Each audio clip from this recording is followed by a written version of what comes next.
Welcome to the Wisory Podcast. I'm your host, Jason Wadler, founder of the Wisory, and this is our weekly Wise in 5, where we ask Fortune 1000 business leaders and esteemed professors 5 questions to provide insights to help grow your business and career. I'm honored to host Fred Ehle as this week's guest on the Wise in 5. Fred has been a successful leader both on the ad agency world and as a marketing leader for large brands, including Rocket Mortgage, McDonald's, and Pulte Homes. I know you'll enjoy the wisdom on marketing, strategy, and leadership that Fred is about to share.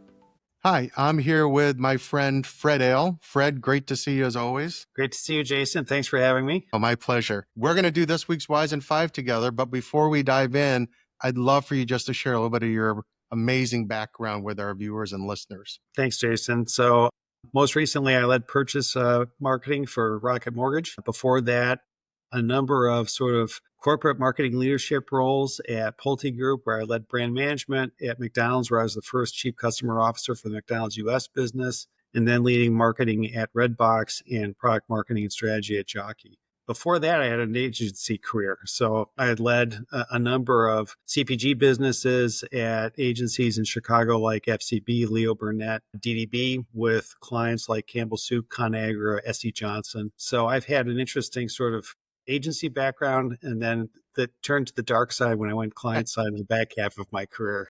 Well, and just for a couple small companies, right? Right. They're not household brand names at all. None No. that I'm aware of. None at all. Well, why don't we dive in? And so my first question is, where do you find inspiration just in everyday life? In all sorts of places. I mean, it comes from unexpected places as well. I mean, there's the obvious sort of inspiration choices from the arts, design, and you see something new, something cutting edge. But sometimes I get inspiration just for the conversation with my daughter about something, and she'll say something out of the blue that'll be like, well, that's a really interesting point of view. And it's interesting from that standpoint because she's a really interesting person, and that she's got some neurodiversity. So she's got a different point of view than the rest of the world. And sometimes that's a really refreshing one. That's cool. That's really cool. From the mouths of babes, right? You just never know what's going to come or out. At least a 22-year-old babe now. That's true. So as you mentioned, you worked on a number of iconic brands across a number of industries. And I'm curious, being the amazing marketer you are, what similarities do you see across those industries around brands? I would think there's some things that are just kind of constant no matter what industry you're in.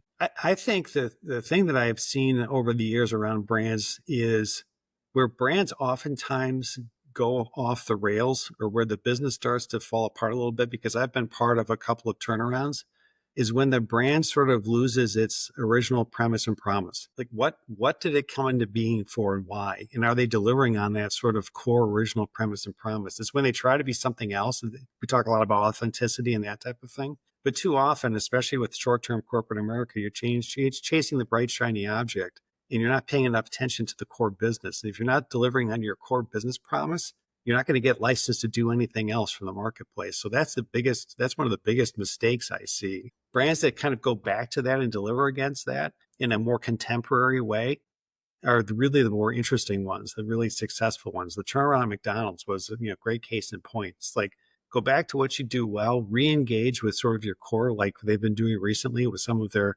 longstanding equities from the 70s and early 80s, but then tap into current culture with that. So it really is a contemporization of sort of who and what they are in their essence. Yeah, that's very true. Does McDonald's still have salads, speaking of? Not that I'm aware of. Right. For a long time, it's like the same point, right? Where do I go to McDonald's for, right? I go to McDonald's for a cheeseburger or a chicken sandwich now. It used to be 3% of the business. It's like, I don't go to McDonald's for salads. Early in my career, I worked on Betty Crocker dessert mixes, and we were doing light cake or fat-free cake. It's like, you know what? If I'm going to have cake, I want a cake. I don't want a light cake or a low-calorie cake because it doesn't taste like cake, Right. Exactly. Well, when you go to McDonald's, that's why you get your Big Mac and the extra large fries and the Diet Coke, just to balance it out. Exactly. So, and as you mentioned, Fred, you started on the agency side, the service provider side, I know, working with consultancies and ad agencies, and then you moved, I won't call it the dark side, but you moved to the client and brand side. What did you learn from each? I always think of it as offense versus defense in some ways, but I'm curious what your experience has been. Well, the agency side provided me with a number of different perspectives and foundation. First of all, just strategically in brand, really being clear about who you're talking to, what your benefit is, what your reason to believe is. One of the greatest things I took away from my FCB experience on SC Johnson was we would look at we had a 3-box briefing. It's like, here's the target with an insight, here's the benefit, and here's 1 or 2, reasons to believe. But then there was what is the single most important thing?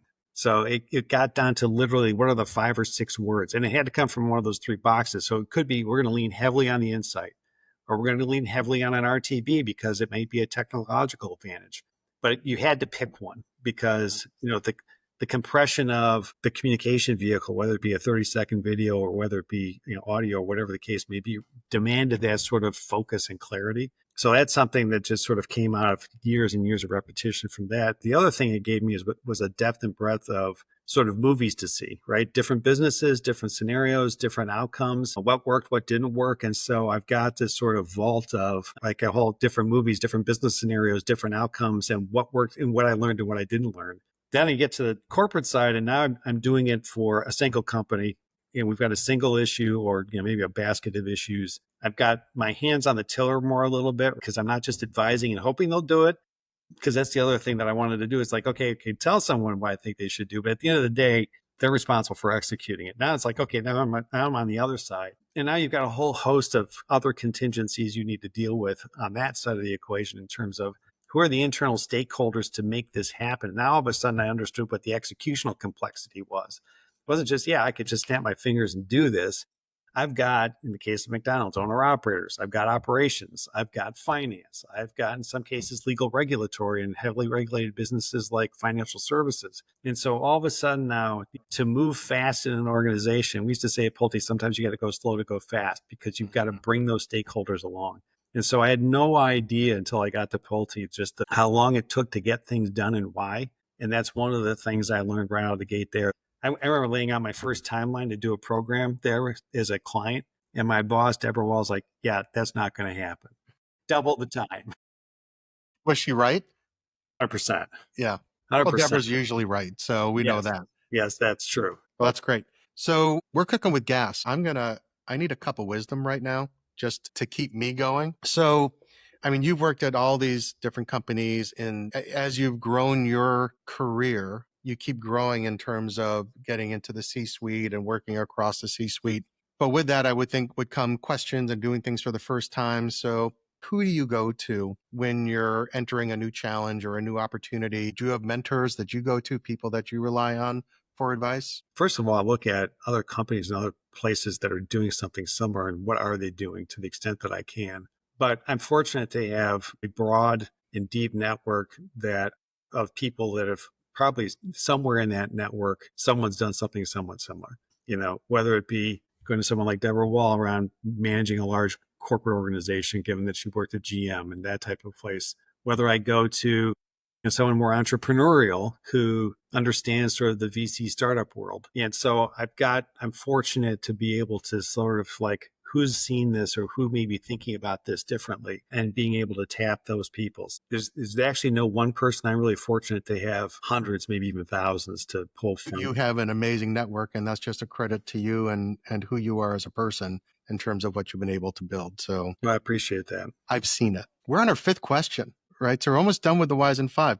So we've entered this age of AI. I think that's how you pronounce it, as AI. I'm not sure how you spell it. But what do you suggest for companies to do as they build their go-to-market strategy and approach now? It seems like everyone's questioning what they should be doing, where that comes in, where do I use people? What would you suggest they think about? Well, the promise of AI and what it can accomplish is beyond comprehension, I think, to a lot of us. I think the current reality of AI is probably not quite to the promise yet, but you've got to start testing. You've got to start utilizing it somewhere. It's interesting. I think in terms of go to market, AI is the obvious application is in the analytics. How do you apply AI to performance marketing? And that's a real obvious sort of easy first step in terms of that could take a lot of the sort of manual process or even make performance even better. Look at analytics from the other side in terms of business performance and that type of thing and market analysis. What's the consumer behavior in using AI from that standpoint? It's interesting. Some companies are even using AI or a chat version to execute copy in the tone of their brand personality. So that's where the sort of creative, I won't say lower creative, but like some of the performance marketing copy content can be used for, within AI, because you've got that test and learn capability that can be accelerated through that process. And it's a test and learn into the process to see where you're seeing the impact. Rocket is using AI right now in terms of, and this was just talked about in second quarter earnings, using AI in terms of enabling mortgages. So you can now refi at Rocket without talking to a human. That's all enabled by AI. And so Varun, the CEO there, has talked about how AI has enabled essentially a limitless sales pipe because it supercharges those bankers in terms of chat and that type of thing. So when you start to look at the operational applications for that in terms of the ability to accelerate sales and sales pipeline for some companies, it's incredible. And do it extremely efficiently as well. 100%. Yeah. Well, I mean, as you know, you talked about AI with analytics. We just did a roundtable a week and a half ago around AI and analytics, and I encourage our listeners and viewers who haven't watched that, we have a recording available if you want to see it. And then the other side of this, when you mentioned AI and creative, I know you were instrumental in Rocket's Super Bowl ad and the engagement around that. When do you think an AI generated Super Bowl ad will appear? Is that this coming Super Bowl, or I think you're going to see it. I think it's going to be this coming Super Bowl, Jason. I think someone somewhere will do it. They'll be the first Super Bowl AI ad for sure. It will be this Super Bowl, 100%. So does the marketer still, are they able to go on a boondoggle, or is that gone? Did AI kill that too? They can go on a virtual boondoggle. Put the glasses on? Exactly. Well, we went through our Wise in 5 questions. I have one more question for you, which is, as an amazing advisor and a good friend of mine, when people are looking to engage with you, what kind of topics or questions do you think you're best suited to help them with? Well, I think, any business that's looking at sort of renovation or even a turnaround, or if they're stuck, helping to do that. How do I sort of get from A to B? Because something's keeping me from doing that. Something around sort of the rejuvenation of a brand. So I need to sort of contemporize my brand. And then the other obvious is I'm launching a new brand. How do I do that? And what should it be, and how should it reflect that? Most recently, I was part of the restage for the Rocket brand, and that was an incredible sort of process. And in that case, it really was, and this is really interesting too, is I was just talking to the Wharton Business School and taking them through the Super Bowl case study, and one of the things I mentioned was the alignment between the business strategy, the marketing strategy, the brand strategy, and the creative strategy. That is what you learn in business school. But I have only seen that alignment maybe 2 or 3 times in my career. Yeah. And so how do you align those and all the stakeholders so that you come to market, fast and consistently? That oftentimes, one of those things is out of alignment, and that's oftentimes why you are struggling in business. Yeah, I totally agree. I don't know if you heard it, Fred, but the siren was going off as you were talking. And it's like someone sending out the bat signal saying, we need Fred to help us out. So we're going to keep that in the podcast because it was just so appropriate. AI could get rid of it, though. We use AI to take it out. But thank you so much for making the time. This was terrific. It's always great to see you, my friend. And look forward to talking with you soon.